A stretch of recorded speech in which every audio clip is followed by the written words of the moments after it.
माँ पर और पिता पर कुछ पंक्तियां आपके बीच निवेदित करता हूं।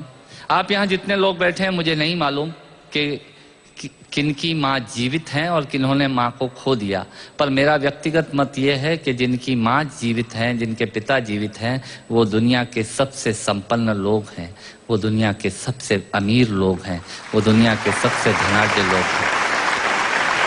1 मिनट के लिए बचपन में लौटिएगा, याद कीजिएगा जब हम बहुत छोटे थे, माँ की गोद में थे, माँ का स्तनपान करते थे, तब माँ का एक स्तन मुंह में लेकर हमने उस माँ को दूसरे स्तन पर अपने छोटे छोटे पैरों से न जाने कितनी बार मारा, पर उस माँ ने हमें दूध पिलाना बंद नहीं किया।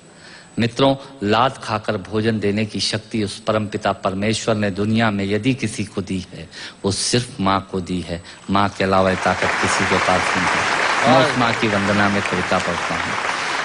याद कीजिएगा उन दिनों में जब हम चौके में रसोई में बैठकर खाना खाया करते थे और माँ खाना बनाती थी, उस वक्त थाली पर बैठकर हमने जब भी इधर उधर देखा, वो माँ समझ गई और उसने नमक का डब्बा हमारी तरफ सरका दिया। हमारे बिना बोले को समझने वाली वो माँ, जब हम उसे खो देते हैं, वो माँ हमें बहुत याद आती है। वो माँ जो हमारे परीक्षा देते जाते वक्त दही की कटोरी लेकर शगुन बनकर आकर खड़ी हो जाती थी, उसे हम खो देते हैं। वो माँ हमें बहुत याद आती है। रमेश सोज की 4 पंक्तियां माननीय नेताजी यहाँ बैठे हैं, मैं पढ़ता हूँ। मुझे अच्छी लगती है कि बहुत रोते हैं लेकिन दामन हमारा नम नहीं होता, इन आंखों के बरसने का कोई मौसम नहीं होता, मैं अपने दुश्मनों के बीच भी महफूज रहता हूँ, मेरी माँ की दुआओं का खजाना कम नहीं। स्वामीनाथ पांडे की 3 पंक्तियां सुनाता हूँ। स्वामीनाथ पांडे ने 3 पंक्तियों का उपन्यास लिखा। अमिताभ जी बैठे हैं, जया जी बैठी हैं। 3 पंक्तियों में पूरा उपन्यास लिख दिया उसने। लिखा, एक विधवा माँ थी, उसके 2 बेटे थे। एक बेटा नीचे वाले माले पर रहता था, दूसरा बेटा ऊपर वाले माले पर रहता था। विधवा माँ 15 दिन एक बेटे के यहाँ खाना खाती थी, विधवा माँ 15 दिन दूसरे बेटे के यहाँ खाना खाती थी। पर ये उस विधवा माँ का दुर्भाग्य था कि साल में जो महीने 31 दिनों के होते थे, उस एक दिन उस विधवा माँ को उपवास रखना पड़ता था।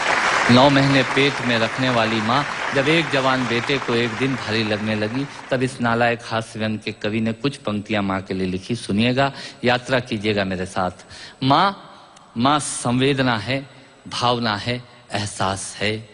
माँ संवेदना है, भावना है, एहसास है। माँ जीवन के फूलों में खुशबू का वास है। माँ रोते हुए बच्चे का खुशनुमा पलना है। माँ मरुथल में नदी या मीठा सा झरना है। माँ मरुथल में नदी या मीठा सा झरना है। माँ लोरी है, गीत है, प्यारी सी थाप है। माँ पूजा की थाली है, मंत्रों का जाप है। माँ आंखों का सिसकता हुआ किनारा है। माँ गालों पर पप्पी है, ममता की धारा है। माँ झुलसते दिनों में कोयल की बोली है। माँ मेहंदी है, कुमकुम है, सिंदूर है, रोली है। माँ कलम है, दवात है, स्याही है। माँ परमात्मा की स्वयं एक गवाही है। माँ त्याग है, तपस्या है, सेवा है। माँ फूंक से ठंडा किया हुआ कलेवा है। माँ अनुष्ठान है, साधना है, जीवन का हवन है। माँ जिंदगी के मोहल्ले में आत्मा का भवन है। माँ चूड़ी वाले हाथों के मजबूत कंधों का नाम है। माँ काशी है, काबा है और चारों धाम है। माँ चिंता है, याद है, हिचकी है। माँ बच्चे की चोट पर सिसकी है। माँ चूल्हा, धुआं, रोटी और हाथों का छाला है। माँ जिंदगी की कड़वाहट में अमृत का प्याला है। माँ पृथ्वी है, जगत है, धुरी है। माँ बिना इस सृष्टि की कल्पना अधूरी है।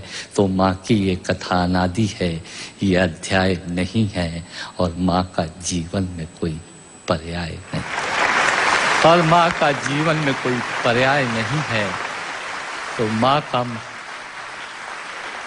माँ का महत्व दुनिया में कम हो नहीं सकता, और माँ जैसा दुनिया में कुछ हो नहीं सकता। माँ जैसा दुनिया में कुछ हो नहीं सकता। तो मैं कविता की ये पंक्तियां माँ के नाम करता हूँ। मैं दुनिया की सब माताओं को प्रणाम करता हूँ।